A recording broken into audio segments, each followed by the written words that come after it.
¿Cómo estamos, Watermark? Eso, amén. Oye, qué bien estar juntos esta mañana y poder pues abrir la Biblia. Saben, una de las cosas que quiero ser muy intencional en decir desde el principio es que no queremos que vengas a ser otro consumidor de religión, especialmente de la religión, entre comillas, cristiana.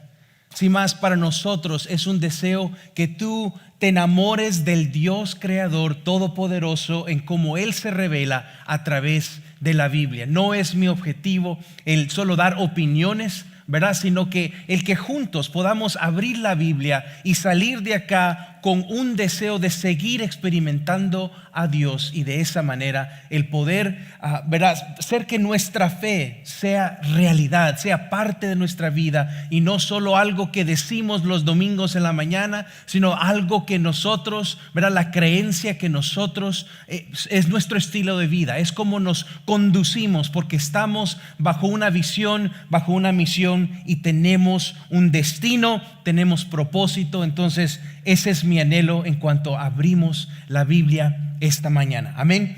Verán de que el año pasado, para aquellos que ¿verdad? Quizás no han vivido aquí en Dallas más de un año, o para aquellos que se están sintonizando de Latinoamérica, verán que el año pasado hubo un acontecimiento que aquí se le llamó Snowmageddon, como Armagedón, pero de la nieve, ¿verdad? Entonces esta semana pasada, para los que viven aquí en Dallas, fue un recordatorio, y quizás algunos estamos traumados, ¿verdad? De lo que nos pasó en el 2021, ¿verdad? Porque para varios tuvieron gastos muy, muy fuertes, y especialmente porque pipas, ¿verdad? De la plomería se estallaron y algunos tuvieron que hacer reparaciones, ¿verdad? Entonces fue un acontecimiento que nos vino a enseñar que no estamos preparados para la nieve, ¿verdad? Aquí en Dallas no servimos para la nieve. Mi esposa es de Northern Minnesota, de la parte norte de Minnesota, y allá, oye, andan casi en chores en 19 bajo cero. Para ellos es como que, ok, nevó otra vez, el hielo, excelente, la vida sigue. Aquí nieva y todo se cancela, ¿verdad? Por 2 días. Y tú dices, oye, ¿por qué no puedo ir a comer mis tacos? Pues han cerrado el restaurante, ¿verdad? Todo se cierra aquí cuando ha nevado, eso ha pasado. Pero verán de que estábamos recordándonos esta vez en cómo el año pasado para nosotros fue, como les decía, para algunos, ¿verdad? Quizás traumatizante. Verás que ya ni me recuerdo, pero es que como la noche nos íbamos a dormir y algunos amigos habían perdido electricidad en su casa. Entonces ellos se vinieron a nuestra casa, nosotros los invitamos para que no estuvieran en el frío en una casa sin calefacción. Se vinieron a nuestra casa y tenemos ahí un cuarto designado para nuestros huéspedes y amigos, ¿verdad? En cualquier necesidad. Entonces ellos se vinieron a nuestra casa y me recuerdo que eran ahí como a las 11, casi medianoche. Y ya todos estábamos apagando la luz y empezó un sonido. ¡Pip, pip, pip, pip! Era la alarma del monóxido de carbón, ¿no? Carbono, así se dice, ¿verdad? Sí, de carbono. Y ves de que, pues al principio, ¿no? Te quedas alterado y te quedas, ¿qué está pasando? Y bueno, salimos y sabíamos que era esa alarma. Entonces nos salimos de la casa y se imaginan, fríísimo, con las niñas, con nuestras niñas, ellos con sus niños, y tratando de que no inhalemos ¿verdad? Ese monóxido del carbono que entre a nuestros pulmones, porque sabemos que eso es letal. Y gracias a Dios, pues pudimos salirnos y nos fuimos a quedar a la casa de unos vecinos que nos albergaron tanto a nosotros, pero también a nuestros amigos que nosotros estábamos albergando también. Entonces se imaginan, tanta gente, bueno, nos quedamos todos en la casa. Lo interesante es que llamamos a la casa de bomberos, ¿verdad? A los bomberos, y nunca llegaron. Entonces nos quedamos, ¿será que entramos? ¿Será que no que entramos? Apagamos la luz, tratamos de hacer algo para que cualquier cosa, tú sabes que ese es algo muy explosivo. Entonces si tú enciendes un fuego, puede estallar todo. Entonces entramos para adentro, ¿verdad? Y pasando en la casa a ver que nada pasara. Y verás de que lo interesante es que al final ellos solo vinieron a apagar el gas revisaron, ¿verdad?, si es que había alguna fuga, y también tenían un medidor. Lo interesante de ¿cómo se dice? Monóxido del carbono. Oye, es que está difícil en inglés hoy. Pero el monóxido del carbono no puedes detectarlo con tus sentidos. Es algo que no lo puedes ver. Para algunos, yo no lo olía, y muchos dicen que no tiene una manera de poder olerlo, ¿verdad? De poder sentir, se activó, sino que se necesita otro electrónico para poder detectar este monóxido del carbono. Ahora, ¿por qué les cuento esta historia?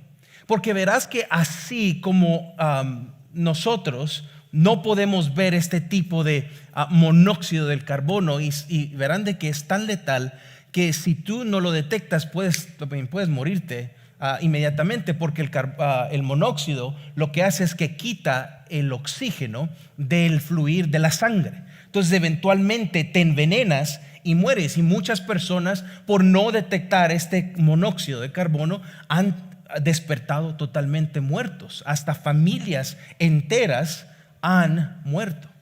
Entonces, si tienen unos de esos, si no tienen unos, instalen unos, ¿verdad? Porque es bueno. Pero eso es algo que nos enseña un principio espiritual. Tú y yo tenemos cosas que son como este monóxido del carbono, que no las miramos, no las podemos percibir con nuestros sentidos, pero están influenciando y pueden llevarnos a tal punto a donde nos envenenan y llegamos a la muerte. Y estoy hablando de una manera espiritual. Y una de las cosas del cual quiero hablar hoy es acerca de la culpa, de la vergüenza, del remordimiento.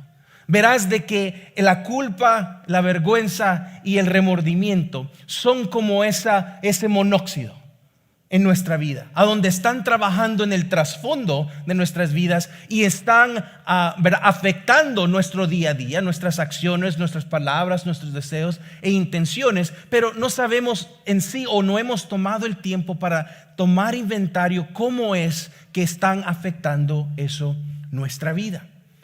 Verás de que así como este gas no se puede oler, igualmente es la culpa, vergüenza y remordimiento para nuestras almas. Todos tenemos acciones y palabras donde aún nos sentimos culpables y avergonzados. Verás que todos aquí, si tomáramos una encuesta, pudiéramos decir, hay una acción o una palabra que hasta dije esta semana, la cual yo me siento avergonzado, me siento culpable. Verás de que esa culpabilidad muchas viene de fracasos, ¿verdad?, que vienen en nuestras vidas. Los fracasos en nuestras vidas en sí vienen a señalar que, obvio, no somos perfectos, pero a la misma vez necesitamos de otras personas o de otro ser que venga a ser la alarma para nosotros. Así como está esa alarma, ese mecanismo, igualmente nosotros necesitamos eso para detectar esta culpabilidad y muchas veces que viene de los fracasos de la vida. Y por eso que esta mañana la necesidad por la cual necesitamos estudiar esto es esta razón. Los fracasos del pasado pueden operar en el trasfondo de nuestras vidas, y sin aceptar el amor de Dios en nuestras vidas, los fracasos pueden estar contaminándonos y envenenándonos. Y esto puede llegar a ser letal, a tal punto que podemos hasta morir, hasta físicamente. Porque ves que la culpa, la vergüenza y remordimiento que vienen de fracasos de la vida, ves que distorsionan nuestra identidad. Muchas veces nosotros ya no nos miramos como Dios nos mira, porque nos estamos evaluando basado en los fracasos de la vida. Nos estamos evaluando basado en la culpabilidad que sentimos, en el remordimiento de cosas que hemos hecho. Y te harán sentir menospreciado, te harán sentir indigno de las cosas buenas de Dios, te harán cuestionar el amor de Dios y si de veras Él te ama. Y ves de que este tema es muy personal para mi vida, porque hasta hoy, esta semana, somos familia, ¿verdad? Puedo ser vulnerable con ustedes y darles acceso a mi vida y decirles esto. Esta semana con mi esposa hemos tenido una semana difícil en nuestro matrimonio. Y la razón por la cual se ha hecho difícil no es porque no nos amamos, y más es porque yo he regresado a la culpa y fracaso de lo que pasó 2 años entrando en nuestro matrimonio, a donde casi terminamos separados, y yo empecé pues sí, como destapar, ¿verdad? Y regresar a ese fracaso de mi liderazgo que casi termina con mi matrimonio. Y eso estuvo en mi mente todos los días, y la pasamos en la nevada el miércoles. Nos discutimos y argumentamos, y fue muy difícil. Hasta después, cuando fui a oración, empecé a mirar, wow, aún hay cosas en el pasado que yo aún no he reconciliado, y no he pedido perdón, y no me he perdonado a mí, porque no he aceptado el perdón de Dios. Y así como a mí me pasó esta semana, quizás te ha pasado a ti, a donde algo que hiciste en el pasado te ha venido como a manifestar cosas, y tú te pones a pensar y te haces la pregunta, ¿cómo es que yo llegué ¿verdad? Estoy haciendo tales cosas? Y me atrevo a decir que es muchas veces la culpabilidad, la vergüenza y el remordimiento de cosas en el cual no hemos aceptado el amor de Dios, ¿verdad? Y las dejamos al lado porque nosotros creemos que tenemos el control, podemos sanarlas en nuestras propias fuerzas, y esas ahora están influyendo en nuestras palabras, acciones, deseos e intenciones de nuestra vida. Y ves que por eso es importante, y el texto que hoy vamos a leer habla acerca de eso, porque verás de que aún personas que son seguidores de Jesús tienen este estrago. Tienen el estrago de no ser recipientes del perdón de Dios. Ahora, podemos profesarlo, podemos saber los versículos de la Biblia y decir, sí, Dios me perdona, pero cuando viene el tiempo de activar y de veras poner en práctica el yo ser una persona perdonada y amada por Dios, ahí es donde empezamos como que en esta quizás Dios no me puede perdonar. Y empezamos a seleccionar. Y lo que yo quiero decirte hoy, lo que Jesús quiere decirnos en esta mañana es que Él nos ama incondicionalmente. Cualquier cosa que esté en el pasado, Él ya te la ha perdonado. Él te ama, Él anhela una relación contigo. No hay nada que tú puedas hacer que pueda separarte del amor de Dios. Nada. No hay pecado. Aquí este pecado, ese no lo perdona. No, el único pecado no perdonable es no confiar en la provisión de Dios a través de Jesús. Entonces, Dios y Jesús nos quiere hablar acerca de eso. Entonces, seguimos nuestra serie de preguntas significantes. Verás que he venido estudiando diferentes preguntas que Jesús le ha hecho a sus discípulos en el primer siglo, y las sigue haciendo hacia nosotros hoy. Entonces hoy vamos a estar estudiando la pregunta, ¿me amas?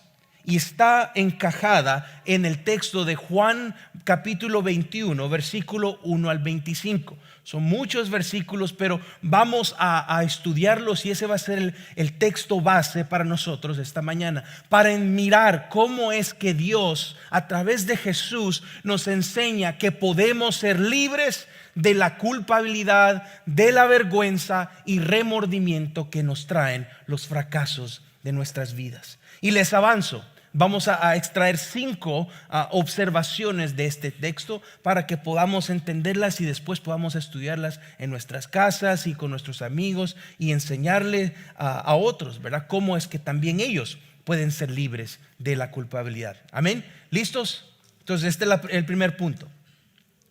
Nuestros fracasos no cambiarán el compromiso de Jesús hacia nosotros. Ahora, el personaje central de esta mañana es Pedro. Verás que para algunos de ustedes quizás son nuevos en la fe, o quizás han oído un poco de Pedro, ¿verdad? Solo para refrescarnos, Pedro fue uno de los 12 discípulos, una de las personas que siguió a Jesús en su ministerio cuando él estaba ahí. Pero no solo era parte de los 12, sino que era parte de los 3 más íntimos discípulos, ¿verdad? de Jesús.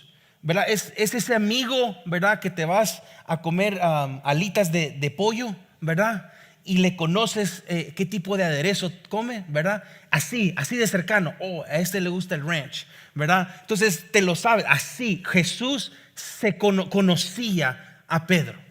Entonces es muy importante no olvidarnos de eso, porque muchas veces nosotros podemos desenfocarnos y mirar de que solo las personas que no están cercanas a Jesús, ellos sí pueden recibir el amor de Dios. Y verás de que Dios, no importa si eres alguien que está adentro de su hogar o afuera de su hogar, Él nos ama incondicionalmente. Entonces verás de que Pedro era una persona que caminó con él, vio a Jesús hacer grandes milagros, hacer cosas sobrenaturales. Y es ahí donde entramos. Entonces quiero darte el contexto antes de leer Juan 21 para que entiendas cómo es que se sentía Pedro cuando Jesús, después de que caminó este mundo, murió en la cruz, es sepultado, después resucita. Ahí nos encontramos en esa parte de la historia. Ya Jesús ha sido crucificado, ya Jesús ha sido sepultado, pero Jesús ya resucitó y ahora se está apareciendo a diferentes personas para enseñarles: mira, yo tengo el poder de vencer la muerte. Entonces Él ahora se está apareciendo a diferentes personas. Pero antes de eso, Pedro había negado a Jesús. ¿Cuántas veces? 3 veces. Y este es el pasaje, Lucas 22, 54 al 62. Lo vamos a leer para que tengamos el contexto. Dice: entonces lo arrestaron y lo llevaron a la casa del sumo sacerdote. ¿De quién está hablando? De Jesús. Y Pedro lo siguió de lejos. Los guardias encendieron una fogata en medio del patio y se sentaron alrededor. Y Pedro se sumó al grupo. Acuérdense, ahorita donde estamos leyendo, Jesús aún todavía no ha sido crucificado, ¿ok? Entonces lo han llevado al tribunal, a donde está el sumo sacerdote. Entonces en ese estamos ahorita. Mira el versículo 56. Una sirvienta lo vio a la luz de la fogata y comenzó a mirarlo fijamente. Por fin dijo: este hombre era uno de los seguidores de Jesús. Pero Pedro, ¿qué? Lo negó. Mujer, ni siquiera lo conozco. Después de un rato, alguien más lo vio y dijo: seguramente tú eres uno de ellos. No, hombre, no lo soy, contestó. 59. Alrededor de 1 hora más tarde, otra persona insistió: seguro este es uno de ellos, porque también es Galileo. Pero Pedro dijo: hombre, no sé de qué hablas. Inmediatamente, mientras aún hablaba, ¿qué dice? El gallo cantó. En ese momento el Señor se volvió y miró a Pedro. De repente las palabras del Señor pasaron rápidamente por la mente de Pedro. Mañana por la mañana, antes de que cante el gallo, negarás 3 veces que me conoces. Y Pedro salió del patio ¿cómo? Llorando amargamente. Ahora empezamos aquí porque verás de que antes de que Pedro se le hubiera dado las oportunidades que él negara a Jesús, él era uno que había dicho: si alguien te hace algo, Jesús, yo voy a estar ahí. Yo no permitiré que a ti te hagan ningún daño. Yo moriré por ti. Jesús solo le dice: antes de la mañana me vas a negar 3 veces. ¿Quiénes aquí han tenido a una persona que les dijo: entre las altas y las bajas yo voy a estar contigo? Quizás has tenido un matrimonio a donde entraste el matrimonio y tu esposo o tu esposa te ha dejado y tú te has quedado como quizás me traicionó. ¿Quiénes aquí han tenido un amigo que te ha dicho: yo estaré contigo en las buenas y en las malas? Tú no te preocupes, amigo, aquí nosotros vamos a estar bien. Y cuando viene el tiempo difícil, nadie se acerca. ¿Quiénes se han sentido aislados? Se han sentido, ¿verdad?, que personas lo han traicionado y después están mirándose y diciendo: ¿quién soy? ¿Hice algo mal? Lo interesante es que aquí el quien se le negó era Jesús mismo. Jesús ya sabía que iba a ser negado.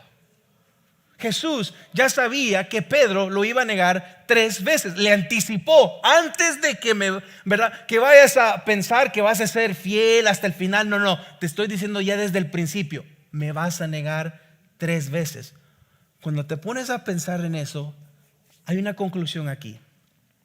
Dios ya sabe quiénes van a negarnos y abandonarnos en tiempos difíciles. Él no se sorprende. Si tú basas tu identidad en aquellos que no es Dios, vas a empezar a mirar de que tu punto de referencia es el erróneo y tiene que ser puesto en Dios mismo, porque Él no falla. Él es fiel de estar con nosotros en todo momento. Y Jesús en ese momento, cuando fue dejado y abandonado por todos, Él sigue su misión. ¿Por qué? Porque no estaba basada en que si me van a gustar o si me voy a agradar a personas. No, yo tengo un propósito que debo de cumplir y en su tiempo va a dar el fruto. Entonces, una de las lecciones que es importante que nosotros saquemos solo de este contexto es esta: que nosotros seamos personas que miremos siempre a Dios en todo momento, porque Él está escribiendo una historia que hoy no miras que en 3, 4, 6 meses, 1 año, 3 años va a haber el resultado de tu ser fiel a Dios. Amén. Y miras aquí que Pedro llega a ser expuesto a un hipócrita, alguien que dice: yo voy a estar ahí contigo, Jesús, y cuando viene el tiempo, cuando viene el fuego, cuando viene, ¿verdad?, ya la prueba donde se está probando de si de veras somos personas fieles a Dios, es ahí donde decimos: entonces no, porque ya no me conviene. Porque Él miró que si Él decía: sí, yo lo conozco, ¿qué iban a hacer? Lo iban a meter también al tribunal con Jesús. Pero ¿qué pasa? Dios tenía un plan, porque quiere enseñarnos hasta nosotros hoy, casi 20 siglos después, acerca de cómo es que Dios libró a Pedro de esta amargura, de esta vergüenza, de lo que traen los fracasos cuando nosotros en sí somos el resultado de las imperfecciones y de que somos personas imperfectas. Entonces, la una es: nuestros fracasos no cambiarán el compromiso de Jesús hacia nosotros. Juan 21:1 dice: más tarde Jesús apareció nuevamente a los discípulos junto al mar de Galilea. Entonces ya hemos adelantado en la historia. Ahora ya es después de que Jesús murió y ya Él resucitó, y ahora Él está regresando a ver a aquellos que eran sus discípulos. Mira la clave en esto. Aquí este versículo dice la palabra, el versículo aquí es nuevamente. Entonces Jesús en el capítulo 20 ya se había aparecido alrededor de unos 500 personas. Entonces, en todo que Él regresa, Él establece y se aparece a aquellos que eran sus discípulos y les da la promesa, ¿verdad?, del Espíritu Santo, y cae sobre ellos. Eventualmente eso es lo que empieza la iglesia. Entonces, en el versículo 14, mira lo que dice ahí: esa fue la tercera vez que se apareció a sus discípulos después de haber resucitado de los muertos. Algo interesante es que Pedro negó a Jesús y el resto de los discípulos lo abandonaron y huyeron. Saben, muchas veces nosotros solo ponemos atención a que Pedro negó a Jesús 3 veces. Pero lo que no nos damos cuenta es que el resto de sus discípulos lo abandonaron y nunca querían ser quizás asociados con Jesús. ¿Por qué? Porque algunos estaban mirando y diciendo: oye, Él le había dicho que era el Hijo de Dios, murió, pero ya no lo miramos. Entonces para nosotros se mira como un rey derrotado. Entonces no querían afiliarse, asociarse a una figura histórica que iba a ser otra persona que se había llamado el Salvador del mundo. Pero ¿cómo es que confirmamos que Jesús es el Hijo de Dios? Es que Él regresa y se aparece a sus discípulos, y esto es contado en libros afuera de la Biblia, de personas que fueron historiadores que dijeron: estas personas en el cual Jesús se reveló eran personas transformadas. Ya no eran personas que solo estaban tratando de levantar un movimiento político para ganar poder, sino que eran personas que en ellos se miraba algo totalmente sobrenatural. Ves de que en vez de abandonar los discípulos, esa palabra discípulos, dice de paso, es seguidores o aprendices. Entonces, en vez de abandonarlos y que Jesús fuera a buscar nuevos discípulos, Jesús intencionalmente regresa a aquellos que le había dado su promesa. Porque te imaginas, Jesús pudiera haber escogido otros nuevos discípulos. Estos me abandonaron, entonces ¿para qué? Muy débiles. Cuando viene el tiempo para, ¿verdad?, ponernos firmes, me negaron. No. Jesús regresa a aquellos en el cual Él se había comprometido para crecer con ellos, para que ellos pudieran entenderlo y recibir nueva revelación de quién es Dios a través de su persona. Él regresa a ellos. Entonces quizás tú has abandonado a Dios. Quizás tú has abandonado los caminos de Dios. Y déjame te digo, Él no te ha abandonado a ti. Él no te ha abandonado a ti, sino que está buscándote. El amor de Jesús hacia sus discípulos no fue alterado por la negación y abandono de sus discípulos.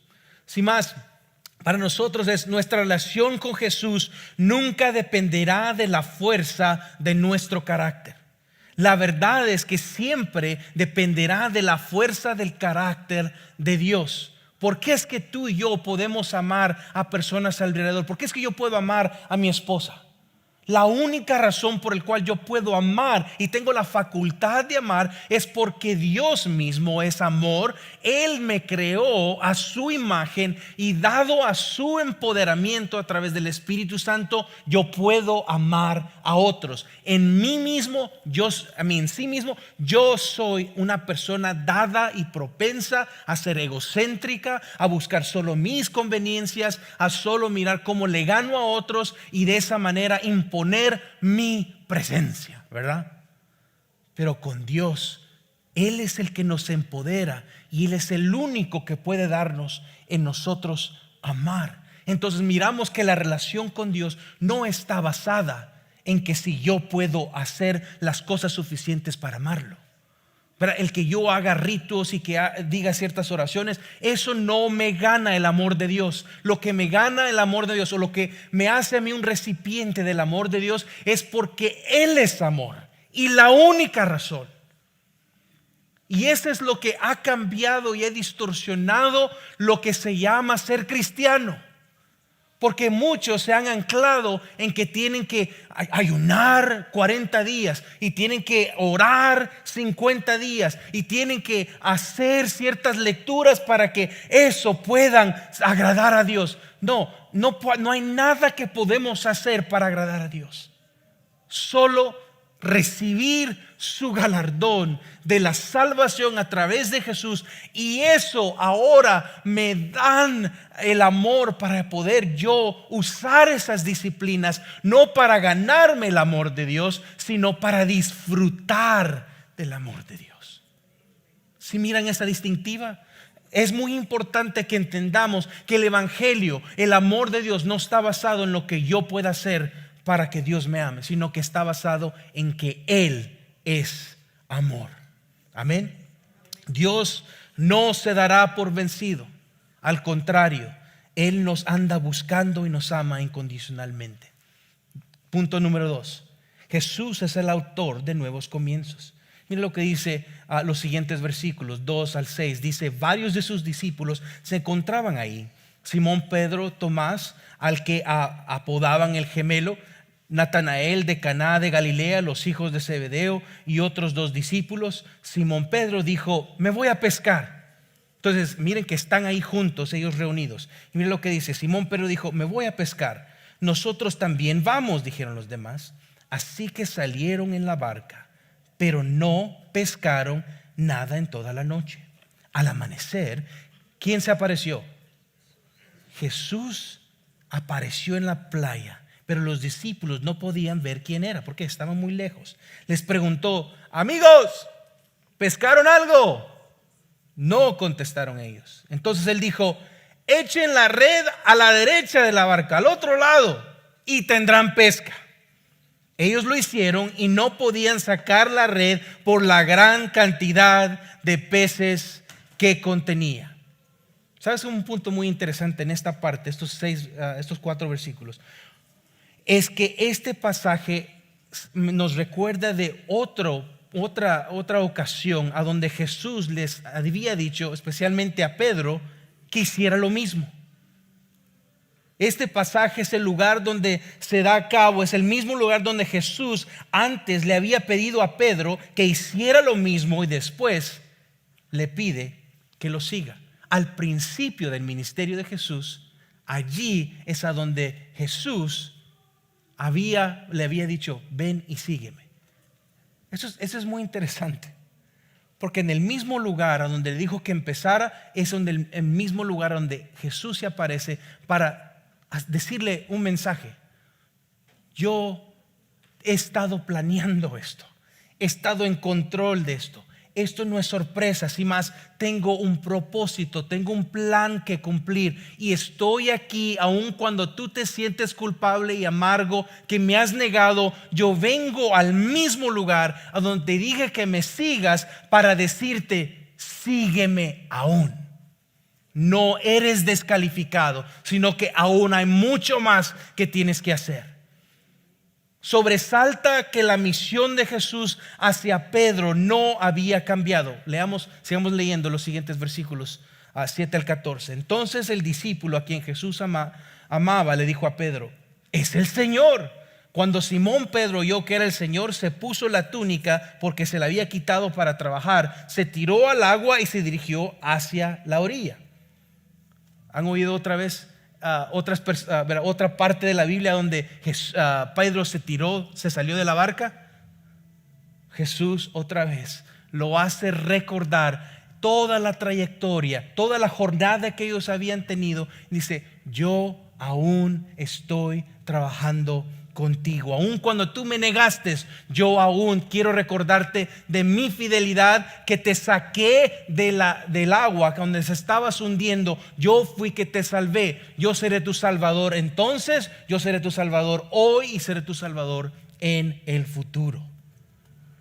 Mira el versículo 8, los otros se quedaron en la barca y arrastraron la pesada red llena de pescados hasta la orilla, porque estaban solo unos 90 metros de la playa. Cuando llegaron, encontraron el desayuno preparado para ellos: pescado a la brasa y pan. ¡Qué rico! ¿Pero qué te dice eso? Dios ya preparó todo. Dios ya preparó la mesa y no te la niega. Si más te dice: yo te he estado esperando. Tu fracaso, eso que hiciste en el pasado, no te descalifica.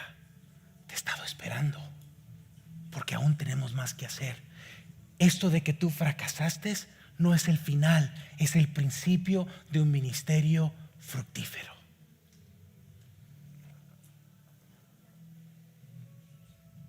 Traigan algunos de los pescados que acaban de sacar, dijo Jesús, versículo 11. Así que Simón Pedro subió a la barca y arrastró la red hasta la orilla. Había 153 pescados grandes y aún así la red no se había roto. Ahora no sé qué significa 153, pero déjame te digo, eso es muy preciso.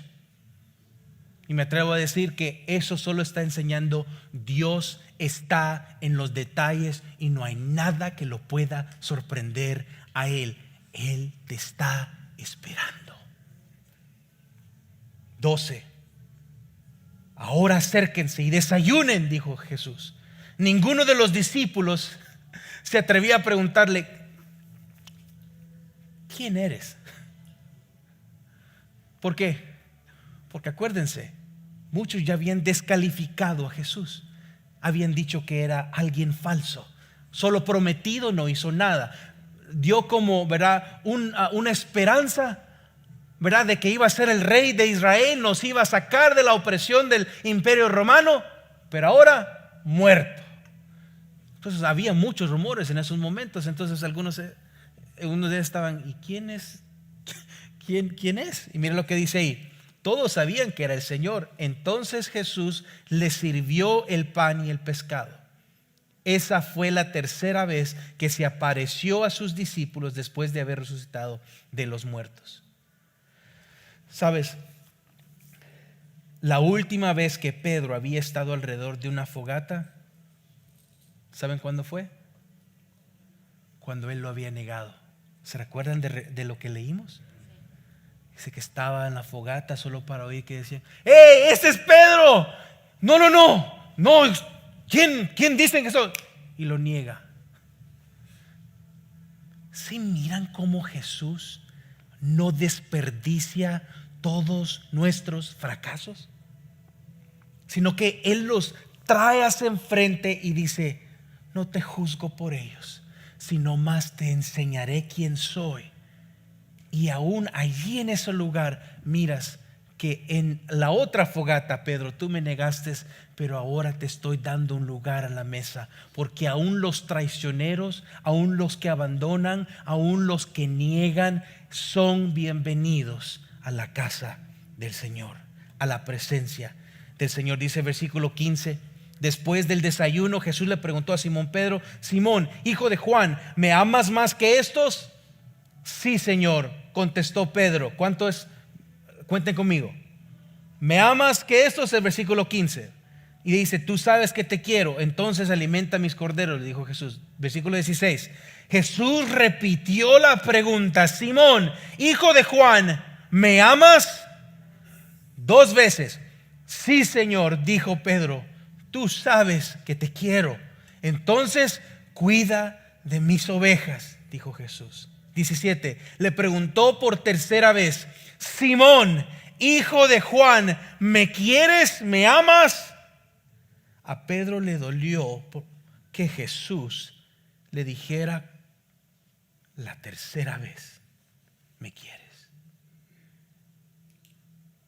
Le contestó: Señor, tú sabes todo. Tú sabes que yo te quiero.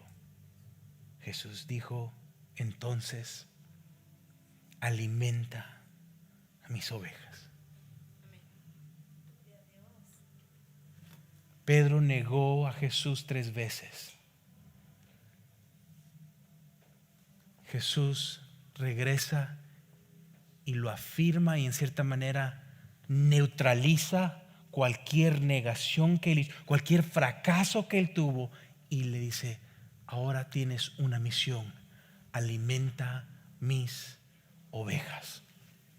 Lo que observamos en este pasaje es que Jesús está alivianando y renovando a Pedro al hacerlo responder 3 veces, las mismas veces que Pedro lo negó. Jesús lo está perdonando, está tomando el fracaso, la culpa, la vergüenza de Pedro y le está afirmando su identidad delante de Dios. Tú eres un hijo mío. Tú tienes el liderazgo, y de lo que tú miras que es fracaso, de ese fracaso, de esa culpa, de ese remordimiento, es a donde nacerá tu ministerio. La cruz de Jesús es la que nos libera de la culpa y la vergüenza. La resurrección de Jesús afirma nuestra posición delante de un Dios santo. Colosenses 2, 13 al 14 dice: ustedes estaban muertos a causa de sus pecados, y porque aún no les habían quitado la naturaleza pecaminosa. Entonces Dios les dio vida con Cristo al perdonar todos nuestros pecados. Él anuló el acta con los cargos que había contra nosotros y la eliminó clavándola en la cruz. Dios, óigame. Dios nos perdona todos nuestros pecados. Todos. No hay uno que se quede: ay, este no lo puedo perdonar. Dios nos perdona todo a través de la persona de Jesús y el poder del Espíritu Santo podemos experimentar una vida nueva, a donde los fracasos, la culpabilidad, la vergüenza, todo nuestro pasado no tiene poder de nuestro futuro. El pensar que Dios solo nos perdona algunas veces y otros, eso es algo en contra de la naturaleza de Dios. Él ama incondicionalmente. Sabes, nuestros fracasos resaltan lo bello y maravilloso de Jesús y su significancia en nuestras vidas. Ese es el evangelio, que aún nosotros siendo personas incompletas, personas que pecamos, personas que aún tenemos deseos pecaminosos, y esa palabra pecado es palabras, acciones, deseos e intenciones que no están alineados al carácter de Dios. Cuando aún siendo nosotros pecadores, Él nos ama. Quiero hacer un paréntesis aquí. Sabes, muchas veces, y esto creo que es la historia de varios aquí, cuando la iglesia ha perdido su identidad, cuando lo que llamamos iglesia como familia de Dios, en vez de funcionar bajo el Espíritu Santo, cuando alguien peca, ¿verdad?, hace algo, fracasa, ¿verdad?, y se mira, oh wow, tuvo adulterio, oh wow, estaba haciendo algo, ¿verdad?, robó fondos de la iglesia, o ¿verdad?, estaba haciendo cosas inmorales. En vez de reaccionar de una manera llena del Espíritu Santo, como nos pide Jesús, muchas veces lo que hacemos es hacer lo mismo que el mundo hace, y es condenar, el cual no es nuestra posición. Y es mi anhelo que aquí en nuestra familia llamado Watermark, y eso es lo que nosotros oramos una y otra vez, es que cuando alguien sea imperfecto y se sobresalte y se saque algo, o alguien confiese su pecado, que nos hagamos el primero para agarrar la piedra y darle y decirle, ves qué tan imperfecto eres. No, que nosotros corramos así como Jesús corre hacia nosotros, y que podamos ser de aquellos: de tus fracasos tendrás un nuevo mensaje.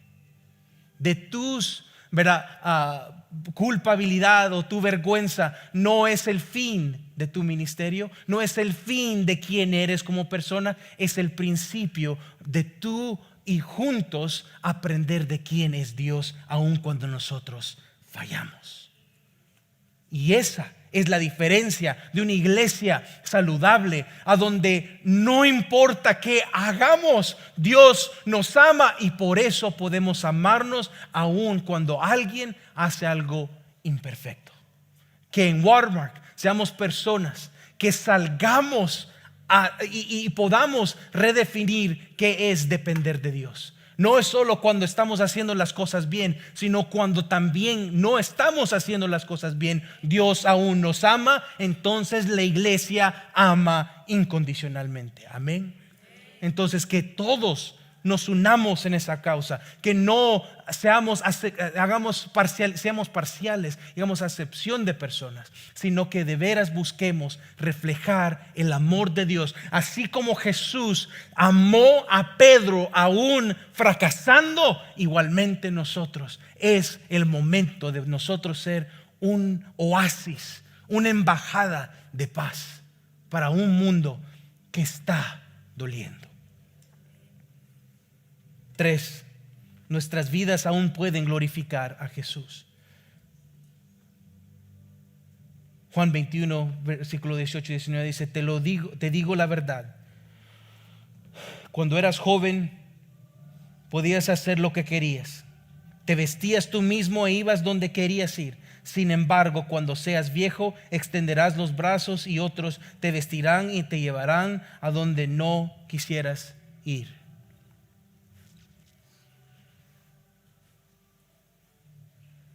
Jesús no solo reconcilió y perdonó a Pedro del pasado, le da una nueva identidad, y después les dice: y te vas a parecer a mí en tu futuro.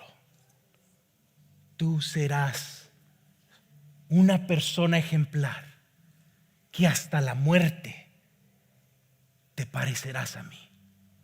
Sabes, la historia dice que Pedro, cierto, fue crucificado, pero él pidió algo, que por favor no fuera crucificado hacia arriba, así puesto arriba, sino que él dijo, por favor póngame boca abajo.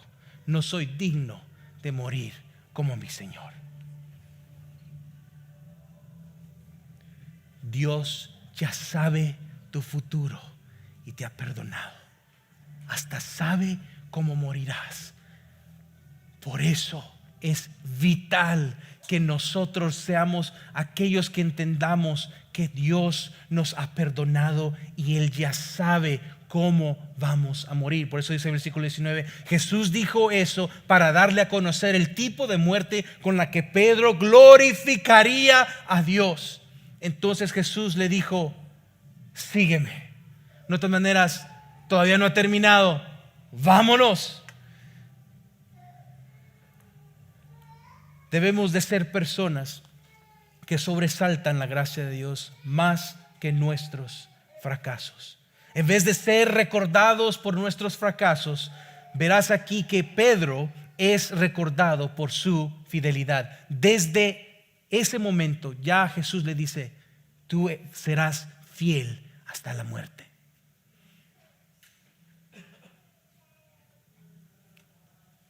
Yo soy un ejemplo de eso.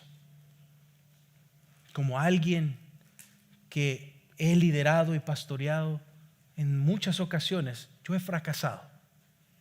Fracasamos como mi novia por tener relaciones que no teníamos que tener cuando éramos novios. Y saben, eso me trae remordimiento a mi corazón porque me hace como un hipócrita. Y eso el enemigo lo ha usado para tratar de manipular. Pero ¿sabes qué ha hecho Jesús? Que de ese mensaje a donde yo he sido una persona pecadora, Él me ha perdonado y Él me ha restaurado. No para que yo pueda decir, mire qué tan bueno soy. No, mira qué tan bello es Dios. Para glorificarlo a Él. Esos fracasos, esos momentos donde no somos perfectos, nos están enseñando que necesitamos a un Dios santo y perfecto, y por eso nosotros podemos decir, Dios puede usar a cualquier persona. Dios puede usar a aquel que lo ha negado miles de veces y le da una nueva identidad. 4, fracasaremos en el futuro, pero el perdón de Jesús estará presente. Verás de que la meta no es ser perfecto, sin fracasos o errores. No, la meta es ser dependientes de aquel que es perfecto, que renueva nuestros fracasos y errores en nuestras vidas. Mejor el que nosotros podamos rendirnos una y otra vez al Señor, eso permitirá que Él siga obrando en nuestras vidas y use nuestras vidas para impactar y cambiar el mundo en nuestro alrededor. Y termino con el 5. Miras esto. 5. Pedro corrió hacia Jesús en lugar de huir de Jesús. Verás de que tenemos un enemigo que es muy mentiroso. Cuando pecamos, Él crea una ilusión de una muralla entre nosotros y Dios. Y al final, todo depende de cuál perspectiva esté informando nuestro presente. Entonces, que nosotros caminemos día a día sabiendo de que somos hijos de Dios, de que somos perdonados y que cualquier cosa que hemos hecho podemos correr hacia Jesús, correr hacia Dios y decirle, te confieso, Señor, necesito ayuda, y a la misma vez poder disfrutar de la comunidad bíblica. Una comunidad bíblica es una comunidad que se suscribe a los principios de Dios, a donde no juzgamos o no condenamos para poder establecer una ilusión de que somos perfectos, sino que nosotros corremos como Jesús corre a ser los pecadores. Deja las 99 y se va hacia la una. Es aquel quien aún ese hijo que ha sido perdido y ha hecho cosas que son totalmente fuera del carácter de Dios. Cuando lo mira regresar, él corre hacia él, no le importa qué vergüenza se ponga él está dispuesto y listo para restaurar. Jesús te espera. Y ese es el evangelio, porque de tal manera amó Dios al mundo que envió a su Hijo unigénito. Dios envió a su Hijo unigénito para que aquel que crea en Él no perezca, mas tenga vida eterna. Dios te espera. Quiere usar tus quebrantamientos, lo que otros llaman fracasos, lo que otros miran como te estás mirando culpable. Dios quiere redimir y usar tu historia para alcanzar a otros más que se están muriendo porque se están tragando la mentira de que Dios no los ama. Iglesia, tenemos mucho que hacer. No te quedes sentado, es tiempo de levantarnos. Hay muchas personas que están esperando que de ti, por tu historia, puedan ser alcanzadas. Entonces vamos, iglesia. Y si eres alguien que no cree en Dios, no ha creído en Jesús y quizás sientes que es una fábula, déjame te digo, acércate más y mirarás señales y cosas, evidencias de que cuando Jesús entra en el corazón de alguien, lo cambia. Y Dios puede cambiarte a ti. Oremos. Gracias te damos, Señor, por este tiempo juntos. Pido que estés con nosotros y que salgamos de aquí sabiendo de que tú nos has librado de cualquier culpa, cualquier vergüenza, cualquier remordimiento, cualquier fracaso. Tú lo has redimido, lo redimirás y lo usarás para tu gloria. En el nombre de Jesús. Amén.